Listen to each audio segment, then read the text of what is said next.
So good evening students, today we will see the current affairs analysis dated 7th August 2020. So first news, how are inflation rate and interest rate are linked. So the article, Indian Express newspaper on the article. So recently, yesterday, RBI oda monthly policy, bi-monthly policy release பண்ணிருக்காங்க, and then the monetary policy committee oda like meetings நடந்திருக்கு. I hope it is the third quarter. சரியா? Every 3 months they will meet. So yearly 4 வாட்டி அந்த meeting நடக்கும். அந்த மீட்டிங்கில் தான் repo ரேட்டை வந்து கூட்டுறதா குறைக்குதா அப்படின்ற டிசிஷன் மேக்கிங் பண்ணுவாங்க. ஸோ இப்போது அந்த ஆர்டிக்கிள் ரிலேட்டடாக என்னென்ன விஷயங்கள் சொல்கிறாங்க அப்படின்றத இந்த நியூஸ். ஸோ ரெப்போ ரேட்டை பொறுத்த வரைக்கும் they never made any change. So அது இன்க்ரீஸும் பண்ணலை, கம்மியும் பண்ணலை, because of inflation, because of this COVID-19 சுச்சுவேஷன்ஸ்னா. What is the link between growth, inflation and interest rate எடுத்திங்கன்னா, when people are having huge money, there is a huge surplus, demand will increase. ப்ராடக்ட்ஸுக்கான so money அதிகமாக இருக்கும்போது ஆட்டோமேட்டிக்காக demand will increase, demand increase ஆனால் inflation நடக்கும், இது normal. So RBI அதை control பண்ணுறதுக்கு what they will do, they will increase the like என்ன பண்ணுவாங்க, what RBI will do, so to control the inflation, repo ரேட்டை வந்து அதிகப்படுத்துவாங்க. ஸோ பேங்க்ஸ்கிட்டேருந்து லோன் போகிறது வந்து ஸ்டாப் ஆகும், கம்மியாகும். ஸோ இல்லைனா இன்ட்ரெஸ்ட் ரேட் அதிகமாகும். So it can be contained. How interest rates dominate எடுத்துக்கிட்டிங்கன்னா, நான் உங்களுக்கு இப்போ சொன்ன ஃபார்முலா தான். இன்ட்ரெஸ்ட் ரெப்போ ரேட் அதிகமாகும் போது பேங்க்ஸ் வந்து ஆர்பிஐ கிட்ட வாங்கக்கூடிய லோன் ரேட் அதிகமாகும். லோன் ரேட் அதிகமாகும் போது உங்களுக்கு கொடுக்கக்கூடிய லோன் ரேட்டும் ஆட்டோமேட்டிக்காக it will go increasing. Then like state banks என்ன பண்ணோம் அப்படின்னா, அதிகமான ரேட்டுக்கு லோன் கொடுக்கும்போது consumers will also go less for the loan. So automatically demand will reduced, people அது மாதிரி OMO ஆப்ரேஷன் பண்ணுவாங்க. So by that we can reduce the liquidity. Then what happens when growth rate decelerates இல்லைனா contracts கம்மி ஆகிறது, அதான் இப்போ நடந்துட்டு இருக்கு. ஸோ லைக் ரொம்ப லிக்விடிட்டி கம்மியாகும்போது பீப்புள் கிட்ட மணி சப்ளை இருக்காது. மணி சப்ளை இல்லாத டைம் பீரியடில் டிமாண்ட் வில் கோ டவுன்.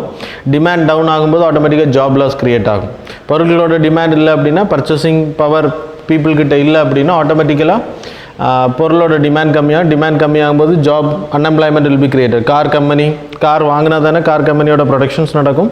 அதே மாதிரி நார்மல் லைக் கேட்ஜெட்ஸாக இருக்கட்டும், பொருட்களாக இருக்கட்டும். So if there is a demand then production will happen. Otherwise companies வந்து க்ளோஸ் பண்ணுவாங்க ப்ரொடக்ஷன்ஸை. அப்போ unemployment will be created. So it will create a situation with jobless and then contraction சிச்சுவேஷனை உருவாக்கும். அதுக்கு கவர்மெண்ட் என்ன மெஷர்ஸ் எடுப்பாங்க அப்படின்னா, கவர்மெண்ட் எக்ஸ்பெண்டிச்சர் பண்ணுவாங்க, கவர்மெண்ட் இன்வெஸ்ட்மெண்ட் பண்ணுவாங்க ஜாபை க்ரியேட் பண்ணுறது. அதனால தான் இப்போ மன்ரேகா ஸ்கீமில் கவர்மெண்ட் இஸ் இன்வெஸ்டிங் ரூரல் டிமாண்டை உருவாக்குறதுக்கு. அதே மாதிரி ஆத்ம நிர்பார் அபியான் ஸ்கீம் மூலமாக தே ஆர் இன்ஜெக்டிங். ஸோ ஒரு 5 ஸ்டேட்ஸுக்கு மன்ரேகா ஸ்கீம் மூலமாக நிறைய ரோட் ப்ராஜெக்ட்ஸ், அந்த 100 நாள் வேலை திட்டத்தில் இருக்கவங்களுக்கும் சரி, அர்பன்லேருந்து மைக்ரேட் ஆகி சொந்த ஊருக்கு போனவங்களுக்கும் சரி, அவங்களுக்கு எல்லாமே இப்போ ஜாப் க்ரியேஷன் பண்ணுறதுக்கான பாலிசி அனௌன்ஸ் பண்ணியிருக்காங்க. ஸோ கவர்மெண்ட் இப்போ லைக் ஸ்பெண்ட் பண்ணணும். அதே மாதிரி ஆர்பிஐ வந்து they have to reduce the repo rate. கிட்டத்தட்ட ரெப்போ ரேட் வந்து இது வரைக்கும் இல்லாத அளவு குறைச்சிருக்காங்க, 4%. Now it is reverse repo வந்து 3.35 கேட்டகரியில் இருக்குது. ஸோ இது என்ன இதில் எந்த ஒரு சேஞ்சஸும் பண்ணலை. அதுக்கான ரீசன் என்ன அப்படின்னா, லிக்விடிட்டி இன்னும் அதிகமாகணும் அப்படின்றதான் இந்த ஆர்டிக்கிள் எக்ஸ்பிளைன் பண்ணுது. So why has RBI not raise the interest rate? நான் சொன்ன மாதிரி ஜிடிபி வந்து கான்ட்ராக்ட் ஆகுறதுக்கான ரீசன் என்னென்னா unemployment, because of this pandemic situation. ரெண்டுமே சேர்ந்து நம்ம பொருளாதாரத்தில் இப்போ ஸ்தம்பிச்சிருக்கு. That's the reason government is spending a lot. 20 lakh crore இப்போ ரீசெண்டாக ஆத்ம நிர்பார் அபியான் மூலமாக இன்ட்ரடியூஸ் பண்ணாங்கல்ல. So it will create a boost, infrastructure development. So அதே மாதிரி ஜாப் கிரியேட் பண்ணது, ரூரல் எக்கானமியை உருவாக்குறது. ஸோ ரூரல் எக்கானமியில் நீங்கள் ஜாபை கிரியேட் பண்ணும்போது ஆட்டோமேட்டிக்காக demand will increase. So huge population in rural area. So அது மாதிரி அர்பன் ஏரியாவில் நிறைய இடங்களில் மன்ரேகா ஸ்கீம் மாதிரி லைக் இன்ட்ரடியூஸ் பண்ணுறாங்க நிறைய ஸ்டேட்ஸில். And then skilled employed people who are returning from outside, அவங்களுக்கு ஜாப் கிரியேட் பண்ணுறதுக்கான வேலைகள் செய்கிறாங்க. ஸோ இதன் மூலமாக we can come back, bounce back ஆக முடியும். Risk of alternating interest rates எடுத்துக்கிட்டிங்கன்னா, so like poor will hit by the interest rates. இப்போது ஹோம் கன்ஸ்ட்ரக்ஷன் பண்ணுறவங்க they can't go for the loan. அப்போது ஆட்டோமேட்டிக்காக அந்த கட்டட வேலைகள் செய்கிறவங்களுக்கு ஜாப் இருக்காது. ஸோ இதெல்லாம் ஒரு மிகப்பெரிய சைக்கிள். இதை டிசைட் பண்ணக்கூடியதான் இந்த ரெப்போ ரேட்டை டிசைட் பண்ணக்கூடியதான் மானிட்டரி பாலிசி கமிட்டி. இந்த மானிட்டரி பாலிசி கமிட்டியை பொறுத்த வரைக்கும் ஆர்பிஐ ஆக்ட் 1934 அடிப்படையில் finance act under the recommendation of Urjit Patel commission it was introduce இந்த இயர் 2016 இந்த பட்ஜெட் ஃபினான்ஸ் ஆக்ட் 2016 இன்ட்ரடியூஸ் பண்ணுறாங்க. இந்த மானிட்டரி பாலிசி கமிட்டியை பொறுத்த வரைக்கும் 6 members will be there, 3 from RBI and then 3 from the central bank, central government. So who nominated person from the like central government. அதுக்கப்புறம் எடுத்துக்கிட்டிங்கன்னா RBI பொறுத்த வரைக்கும் இந்த 6 members எடுக்கக்கூடிய கலெக்டிவ், முன்னாடியெல்லாம் சிங்கிள் பர்சன் வந்து முடிவுகள் எடுப்பாங்க, இப்போ கலெக்டிவ் ரெஸ்பான்சிபிலிட்டி. ஸோ ஆர்பிஐயோட RBI governor will act as ex officio chairman and he will like vote on the second casting vote பண்ணுவார். சரியா? தென் செகண்ட் நியூஸ் வந்து வல்கனோஸ் ஆன் வீனஸ். கிட்டத்தட்ட 37 ஆக்டிவ் வல்கனோஸ் வந்து வீனஸில் அதிகமாக இருக்குது அப்படின்னு சொல்லி கண்டுபிடிச்சிருக்காங்க. ஸோ எர்த்த மாதிரி, ஸோ ஜியாலஜிக்கல் ஆக்டிவாக இருக்குது. So second closest planet near to the sun. சரியா? கிட்டத்தட்ட லைக் 400 something டிகிரி சென்டிகிரேட் வந்து வெப்பம் அதிகமாக இருக்கும் இந்த பிளானட்டை பொறுத்த வரைக்கும். இது வரைக்கும் நம்ம எந்த மிஷன்ஸும் இதுக்கு நடத்தலை. என்விஷன் அப்படின்னு சொல்லிட்டு European union they are going to launch mission in 2032 to study about the Venus. So that's all. சரியா? வீனஸை பொறுத்தவரை செகண்ட் க்ளோசஸ்ட் பிளானட். ரிவர்ஸாக இது சுற்றும், உங்களுக்கு தெரியும்ல. ஸோ நமக்கு ஈஸ்ட் டு வெஸ்ட் டைரக்ஷனில் சூரியன் உதிக்கிறது செட் ஆகுறது அப்படின்னா இதுக்கும் யுரேனஸுக்கும் வெஸ்ட் டு ஈஸ்ட் கேட்டகரி. சரியா? ரொட்டேஷன் வில் பி இந்த ஸோ மாறி. ஸோ இதோட சைஸ் எடுத்துன்னா எர்த்தோட ட்வின் சைஸ். சரியா? Then hottest planet 450 degree centigrade heat. Uranus நான் சொன்ன மாதிரி ஸ்பின் ஆகுறது பேக், நம்ம எர்த்து ஸ்பின் ஆகுறது இட்ஸ் அ டிஃப்ரெண்ட். ஸோ இது சூரியன் உதிக்கிறது வந்து வெஸ்ட்டு, செட் ஆகிறது ஈஸ்ட்டு. நம்ம எர்த்தை பொறுத்த வரைக்கும் people know that because of the rotation. Yeah then third news வந்து SpaceX வந்து SN5 starship they are creating starship mission மூலமாக அவங்க பண்ணிகிட்ருக்காங்க. மார்ஸுக்கு கிட்டத்தட்ட 100 metric tons. இது வந்து மார்ஸுக்கு 100 metric tons எடுத்துகிட்டு போக முடியாது.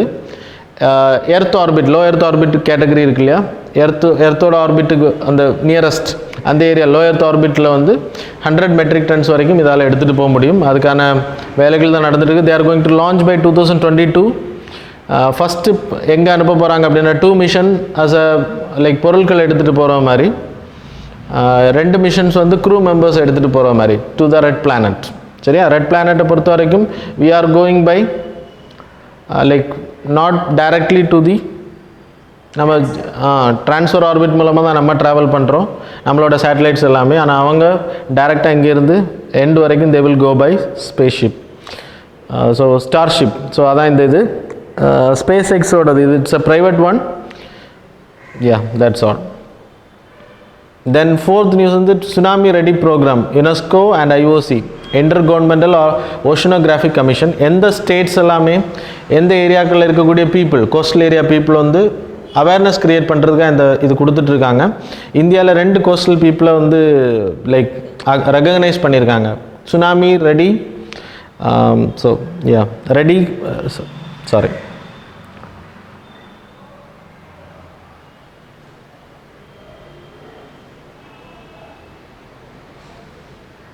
just a minute. Yeah, ready இல்லைன்னா ப்ரிப்பேர்ட்னஸ் பீப்புள், ப்ரிப்பேர்டாக இருக்கணும். லைக் சுனாமி வரும்போது தே கேன் லைக் என்ன சொல்கிறது காம்பேக்ட் பண்ண முடியும், இல்லைன்னா தடுக்க முடியும். அவங்க வந்து ப்ரிப்பேர்டாக இருப்பாங்க மேனேஜ்மெண்ட்டு. ஸோ அப்படி 2 ஏரியாவை செலக்ட் பண்ணியிருக்காங்க. That is Venkatraipur and then Noliasahi. It is in Odisha வில்லேஜஸில் செலக்ட் பண்ணியிருக்காங்க. So they are already first state in India to be recognised with this community. So இது வந்து இன்டர்நேஷ்னலில் யுனெஸ்கோவும் IOCயும் சேர்ந்து இந்த ரெகக்னேஷன் பண்ணுறாங்க. எதுக்கு அப்படின்னா ப்ரிப்பேர்ட்னஸை வந்து ப்ராப்பராக பண்ணியிருக்கக்கூடிய கமிட்டிக்கு பீப்புளுக்கு வந்து அந்த ரெகக்னைசேஷன் கொடுக்குறாங்க. இது வேர்ல்டு கண்ட்ரீஸ்லேயும் பண்ணுறாங்க, இந்தியாவுக்கு மட்டும் இல்லை.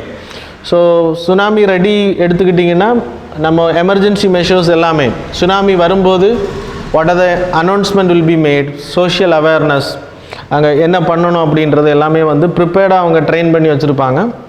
சுனாமி வார்னிங் கொடுத்தோன்னா தே வில் லைக் ப்ரிப்பேர்டாக இருக்கிறனால தே வில் வெக்கேட் இமீடியட்லி. அப்புறம் என்ன பண்ணணும் அப்படின்றது அவங்களுக்கு தெரியும். So that's why it is called as prepared village. புரிஞ்சுதா? ஸோ இந்தியா பொறுத்தவரை இம்ப்ளிமெண்ட் பண்ணக்கூடிய national board under the Ministry of Earth and Sciences under the chairmanship of director from INCOIS, that is Indian National Center for Ocean and Information Center, அப்புறம் members from National Disaster Management Authority. சரியா? So இதை நீங்கள் படிச்சுக்கோங்க. It's an autonomous body, INCOIS. Tsunami warnings எல்லாமே வந்து இந்த பயோன்ஸ் மூலமாக வரக்கூடியது எல்லாமே INCOISக்கு தான் போகும். அங்கே இருந்தால் உங்களுக்கு கவர்மெண்ட்டுக்கு like information will be fast. சுனாமியை பொறுத்த வரைக்கும் it was you people know. So சீக்குள்ளாடி இருக்கக்கூடிய பிளேட்ஸோட மூமெண்ட்ஸ்னால உருவாகக்கூடிய wave generation. So landslide. So ஜப்பானீஸ்லேருந்து இந்த நேம் வந்து ஒரிஜின் ஆச்சு. ஜூ அப்படின்றது ஹார்பர் அண்ட் தென் வேவ் அப்படின்றதுக்கு நாமின்னு பேர். That's why it is called as tsunami. So then fifth news, Andhra Pradesh high court stays operation of 3 capital act. So 3 capital வந்து நம்ம இந்தியாவுக்கு புதுசு இல்லை, மற்ற கண்ட்ரீஸ்லேயும் இது இருக்குது. ஸோ லெஜிஸ்லேட்டிவுக்கு சொல்லிட்டு Amaravati the existing capital, and then Kurnool வந்து ஜுடிஷியலுக்கு, அப்புறம் விசாகப்பட்டினம் அட்மினிஸ்ட்ரேட்டிவ் கேபிட்டலாக அனௌன்ஸ் பண்ணியிருந்தார். It is against the central law அப்படின்னு சொல்லிட்டு இதை இப்போதைக்கு ஹைகோர்ட் வந்து ஸ்டாப் பண்ணி வச்சுருக்காங்க இம்ப்ளிமெண்டேஷனை. But according to the UPSC point of view, people have to study article 254, 256, 257. 254 subclass 1 என்ன சொல்லுது அப்படின்னா, இது முன்னாடி நம்மளோட தமிழ்நாடோட ஃபார்மர் சீஃப் மினிஸ்டரோட கேஸ்லையும் சுப்ரீம் கோர்ட் விளக்கி இருக்குது. So any law you are making going contrary with the central லா, இந்த சென்ட்ரல் லாவோட கை தான் ஓங்கும். ஸ்டேட் லா வில் ஹோ நல் அண்ட் வாய்ட். ஆல்ரெடி இருந்தால் கூட இப்போது கன்கரண்ட் லிஸ்ட்டில் இருக்கக்கூடிய விஷயங்களுக்கு central can make a law, state can make a law. கரெக்டாக? இப்போது central government is making a law. இப்போ எஜுகேஷன் எடுத்துக்கிட்டால் கன்கரண்ட் லிஸ்ட்டில் இருக்குது. So if they are making, இப்போ பாலிசி தான் அனௌன்ஸ் பண்ணிடுறேன், இப்போ இந்த பாலிசியை வந்து மேண்டேட்டரி ஒரு லா மூலமாக கொண்டு வராங்க அப்படின்னா the central government law will persist ஆகும். மற்றது வந்து ஸ்டேட் கவர்மெண்ட்டோட law will go null and void. சரி, அதான் இந்த ஆர்டிக்கிள். அப்புறம் சப்போஸ் ஸ்டேட் கவர்மெண்ட்டுக்கு அதில் ரிசர்வேஷன் வேணும், ஸ்டேட் கவர்மெண்ட்டுக்கு வந்து அதில் பாதுகாவல் வேணும், அந்த சட்டம் தான் வேணும் அப்படின்ற பட்சத்தில் பிரசிடென்ட் வந்து அதை அப்ரூவ் பண்ணியாச்சு அப்படின்னா it will go, otherwise it will go null and void. அது மாதிரி article 256 obligation of states and union, இது என்னென்னா எக்ஸிக்யூட்டிவ் ஆர்டர், சென்ட்ரல் கவர்மெண்ட்டோட எக்ஸிக்யூட்டிவ் ஆர்டர் தான் அப்பர் ஹேண்டாக இருக்கும் state comparing to the state government. அதான் இந்த ஆர்டிகிள். அப்புறம் 257 சேம் தான். ஸோ ஏதாச்சும் ஒரு executive order from the central government it is going impede to the இல்லைனா ஸ்டேட் கவர்மெண்ட்டோட லா, இட் இஸ் ஸ்டேட் கவர்மெண்ட்டோட executive order is going impede to the central government law or executive order, then the central government law will or executive order will have the upper hand comparing to the state government. சரியா? So background எடுத்துக்கிட்டிங்கன்னா நான் உங்களுக்கு சொன்ன மாதிரி they passed a bill, that is Andhra Pradesh Decentralization and Equal Development of All Regions Bill 2020. அதன் அடிப்படையில் தான் 3 capital உருவாக்கியிருக்காங்க. That's why it came in news. Concept of multiple capitals other countries-லையும் இருக்குது. that is Bolivia, Georgia, Netherlands, they are having 2 capitals. South Africa-வுக்கு 3 capitals இருக்குது. So administrative. அது மாதிரி இந்தியாவை பொறுத்தவரை Maharashtra is having winter summer கேபிட்டல்னு சொல்லிட்டு நம்ம வச்சுருக்கோம். That is winter session of state legislature will held in Nagpur. அந்த ஹிமாச்சல் பிரதேசை பொறுத்தவரை இட் will held in தர்மசாலா. இது கிளைமேட்டிக் ரீசன்னால மாற்றுறாங்க. சிவியர் கோல்டு இப்போ முன்னாடி ஜம்மு அண்ட் காஷ்மீருக்கு இருந்துச்சு. ஸோ இது வந்து ஃபுல் அட்மினிஸ்ட்ரேஷன் மாறும். நம்ம எக்ஸிக்யூட்டிவ், லெஜிஸ்லேச்சர், ஜுடிஷியரின்னு பிரித்தது கிடையாது இந்தியாவை பொறுத்த வரைக்கும். அதர் கண்ட்ரியில் இருக்குது. சவுத் ஆஃப்ரிக்காவில் அந்த 3 வந்து executive, judiciary and then legislature category. அதுதான் இப்போ ஆந்திராவில் இன்ட்ரடியூஸ் பண்ணியிருக்காங்க. மற்றபடி 2 கேபிட்டல் சிஸ்டம் ஆல்ரெடி எக்ஸிஸ்டிங் தான். ஆனால் எல்லாமே ஒரே இடத்துல தான் இருக்கும். இப்போ சென்னை எடுத்துக்கிட்டிங்கன்னா எவ்ரிதிங் இன் தி சென்னை கேபிட்டல். சரியா? தமிழ்நாடோட கேபிட்டல் இருக்குது. ஜுடிஷியரி அங்கே தான் இருக்குது, Madras high court, and then legislative and then executive CM office எல்லாமே அங்கே தான் இருக்குது. இது வந்து 3மே பிரிக்குது. அது இது வரைக்கும் இந்தியாவுக்கு அப்படி கிடையாது. So that's why it was given like stay கொடுத்துருக்காங்க. But case will continue. Case judgement வர்றது வரைக்கும் we have to wait and see. Then இப்போ ரீசெண்டாக உங்களுக்கு தெரியும் அயோத்தியா கோயிலோட ஆர்கிடெக்சர் ரிலீஸ் பண்ணாங்க. It's a Nagara style of architecture. Don't go by religion or controversies, we will go by the architecture, by art and culture சைடில். So Nagara style of ஆர்கிடெக்சரை பொறுத்த வரைக்கும் people know 3 stories with pillars டூம்ஸ் இருக்கும், கர்ப்பகரிகா இருக்கும், அதோட centre part, சங்டம் part, அப்புறம் அந்த மேலே இருக்கு இல்லையா ஷிகாரா, தட் இஸ் கர்விலீனியர் பார்த்தா உருவாக்கியிருக்காங்க. தென் மண்டபா, அர்த்த மண்டபா, சின்ன மண்டபம் பக்கத்தில் இருக்கும். கர்ப்பகரிகான்றது இந்த ஸ்கேண்டமோட பிளேஸ். சரியா? So people know. நான் உங்களுக்கு யூபிஎஸ்சி பாயிண்ட் ஆஃப் வியூவில் கம்பேரிங் போட்டிருக்கேன். So Nagara style, that is in north Indian style, Dravida in south India, Vesara style, and then people are having Hoysala style, that is also from Karnataka, Andhra Pradesh ஏரியாவில் வரும், விஜயநகர் எம்தேர். ஸோ மெயின் ஃபீச்சர் எடுத்திங்கன்னா ரெண்டுக்கு இருக்கக்கூடிய டிஃப்ரென்ஸ். நகரா ஸ்டைலில் எடுத்துக்கிட்டிங்கன்னா people are having shikhara here. இதான் ஷிக்காரா, அந்த ஹைட்டாக இருக்குல்ல, like tower like structure, that is shikhara. இது வந்து கர்விலீனியர் மாடலில் இருக்குது, வேற நிறைய மாடல்ஸ் இருக்குது, அது லோக்கல் ஸ்டைல்ஸ்னு சொல்லுவாங்க. சரியா? இது ஸ்கேண்டமுக்கு நேர மேலே ஷிக்காரா இருக்கும். நம்ம தமிழ்நாடு சைடில் Dravidian style, Tamil Nadu is for Dravidian style. So Brihadeeswara temple in like தஞ்சூரில் இருக்கக்கூடியது, அது வந்து ஷிக்காரா, வந்து ஷிக்காரா கிடையாது, விமானம். சரியா? ஸோ யூ கேன் சி, இதான் விமான், அது ஸ்ட்ரைட்டாக போகும். ஆனால் இங்கே இருக்கக்கூடிய ஷிக்காராஸ் வந்து கர்விலீனியராக மாறும். சரியா? Changes will be there. Sanctum வந்து சிங்கிள் ஆர் மல்டி ஸ்டோரி, அப்படின்னா different deities will be there. இங்கேயும் அதே மாதிரி தான், லைக் சவுத் இந்தியாவை பொறுத்த வரைக்கும். நார்தர்ன் இந்தியாவில் இருக்கக்கூடிய டெம்பிள்ஸுக்கு காம்பவுண்ட் வராது, காம்பவுண்ட் வால்ஸ் வராது. That is India like southern இந்தியாவை பொறுத்த வரைக்கும் it will be called as gopuram, அப்புறம் என்க்ளோஸ்டு பை வால்ஸ். கோபுரம்ன்றது என்ட்ரன்ஸ். சரியா? அங்கே அதெல்லாம் கிடையாது. அப்புறம் water tank is the feature of Tamil Nadu, இல்லைனா southern Indian Dravida style temple. அது நார்தர்ன் இந்தியன் டெம்பிள்ஸில் இருக்காது. அப்புறம் மேஜர் சப்ஸ்டைல்ஸ்னால் லெட்டினா, பம்ஷா, ஷெக்காரி, வல்லபாய், இதெல்லாமே நம்ம படிச்சிருக்கோம் ஆர்ட் அண்ட் கல்ச்சரில். அது மாதிரி தமிழ்நாடு சைடு இப்போ லைக் அப்பர் அண்ட் லோவர் திராவிட தேசம், ஸோ கர்நாடகா, அதான் நான் ஹோசலா, வீசரா ஸ்டைலெல்லாம் நான் உங்களுக்கு சொன்னேன் சப்ஸ்டைல்ஸ். ஜியாகிரஃபி எடுத்துக்கிட்டிங்கன்னா it is in northern western area. நம்ம இப்போ பார்த்தா ஷிக்காரா கேட்டகரி எல்லாமே அது நகரா ஸ்டைல். அதே இது திராவிட ஸ்டைலுக்கு வரும்போது சதர்ன் சப்கான்டினென்ட்டில் எல்லாமே வந்துடும், விச் மீன்ஸ் தமிழ்நாடு, கர்நாடகா, கேரளா, இதில் எல்லாமே இந்த மாடல் தான். So that's all. Example Khajuraho temple Madhya பிரதேஷில், தமிழ்நாட்டில் பிரகதீஸ்வரா டெம்பிள். ஸோ இதான் அந்த மத்திய பிரதேஷில் இருக்கக்கூடிய டெம்பிள். இப்போது அயோத்தியா டெம்பிளுக்கு யூஸ் பண்ணக்கூடிய அந்த நகரா ஸ்டைல் ஆர்கிடெக்சர் வந்து மத்திய பிரதேஷோட கேஜ்ரோ டெம்பிளோட ஆர்கிடெக்சர் தான் எடுத்திருக்காங்க அப்படின்னு சொல்லப்படுது. சரியா? மாடல் தான், it's not equivalent. So that's all. So நீங்கள் யூபிஎஸ்சி பாயிண்ட் ஆஃப் வியூவில் ஆர்ட் அண்ட் கல்ச்சரில் இதெல்லாம் படிச்சுக்கோங்க. So already completed in your classes. Then United States of America opposes Cuba in UNHRC. யூஎன்ஹெச்ஆர்சியில் 3 இயர்ஸ்க்கு ஒரு வாட்டி மெம்பர்ஷிப் வந்து ரீஜன் பேசிஸில் செலக்ட் பண்ணுவாங்க. 44 இல்லைன்னா 54 members will be there. Just a minute. 47 members are elected from the 3 years from different areas. ரீஜன்ஸ்லேருந்து எடுப்பாங்க. 5 regional குரூப்ஸாக எடுப்பாங்க. ஸோ அதை பொறுத்த வரைக்கும் இப்போ கியூபா வந்து திருப்பியும் கண்டஸ்ட் பண்ணுறாங்க அந்த எலெக்ஷனில். ஸோ அவங்களுக்கு ஓட்டிங்ஸ் வந்து 96 மெம்பர்ஸோட ஓட்டிங் வேணும். மொத்தம் 191 மெம்பர்ஸ். யுனைடெட் நேஷன் ஜெனரல் அசம்பிளியில் தான் இந்த ஓட்டிங் நடக்கும்.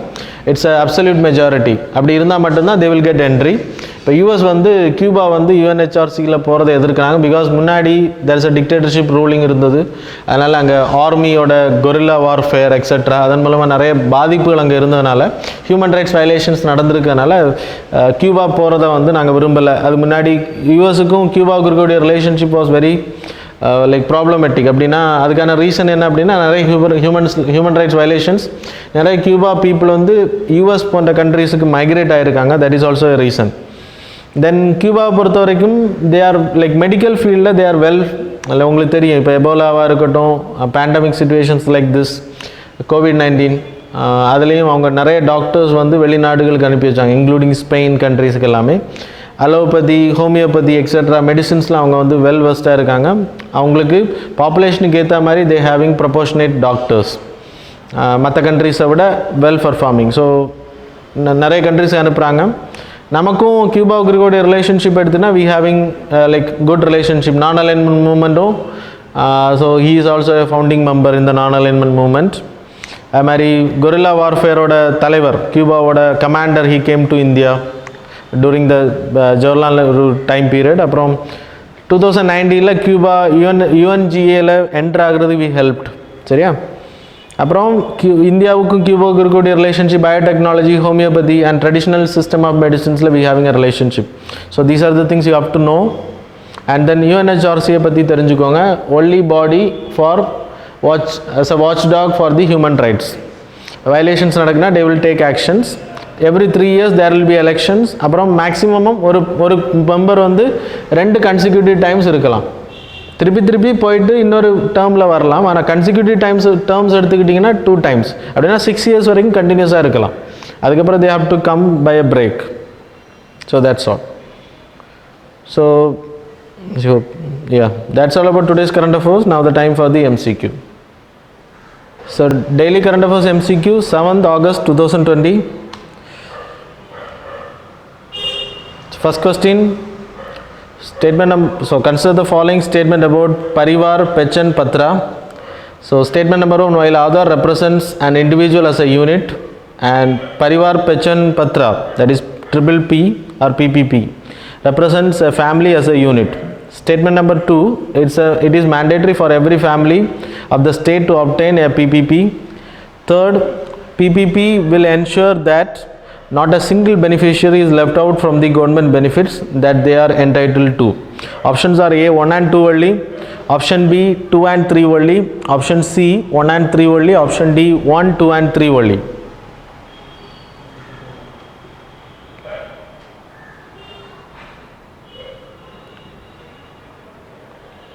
So second question, which of the following statements are correct about ammonium nitrate? Statement number 1, in its pure form ammonium nitrate is a white crystalline chemical which is insoluble in water.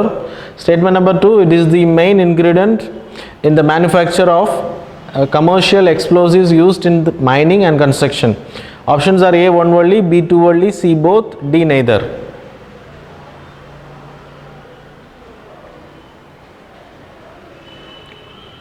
Third question, regulation in India about ammonium nitrate. Which of the following statements are correct? Statement number 1, the manufacture, conversion, bagging, import, export, transport, possession or for sale or use of ammonium nitrate is covered under Ammonium Nitrate Rules 2012. Statement number 2, for the manufacture of ammonium nitrate, an industrial license is required under the Industrial Development and Regulation Act 1951. Statement number 3, it is classified as an explosive grade 5.1 under the UN classification of dangerous goods. Options are A 1 and 2 only, option B 2 and 3 only, option C 1 and 3 only, option D 1, 2 and 3 only.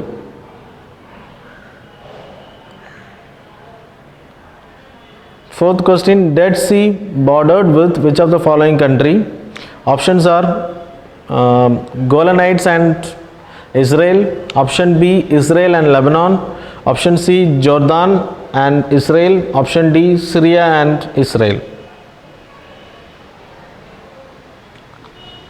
Fifth question, in regard to Pokali rice, consider the following. Statement number 1, the single season paddy is raised in saltwater fields between June and November, followed by season of fish farming. Second statement, Pakali has medicinal properties and its higher value of antioxidants and high carbohydrate content makes it preferable to reduce malnutrition and hunger. Statement number 3, it got geographical indication tag. Options are A 1 and 2 only, option B 2 and 3 only, option C 1 and 3, option D 1, 2 and 3.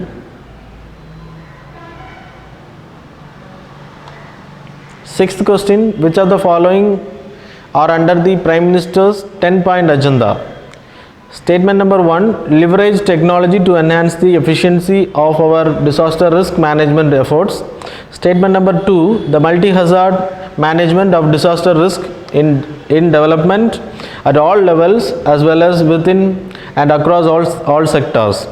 Statement number 3, opportunity to learn from disaster must not be wasted.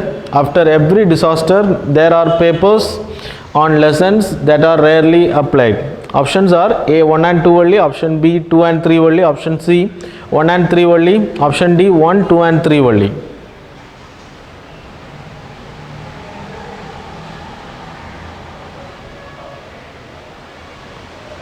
Question number 7, consider the following statement. Statement number 1, according to Article 145, subclass 3 of the Constitution, at least 5 judges need to hear cases that involve a substantial question of law as to the interpretation of the Constitution. Statement number 2, the article subclass 1, subclass G allows every citizen to practice any professions or to carry any occupation, trade or business.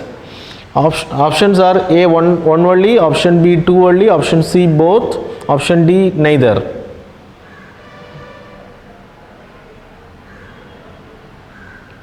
Eighth question, in context of IMD forecast, Indian Meteorological Department. So which of the following statements are correct? Statement number 1, long period average is the averages of rainfall received over a 50-year period between 1951 and 2001. Second statement, above normal when actual rainfall is 96 to 110% of LPA. So options are A 1 only, B 2 only, C both, D neither.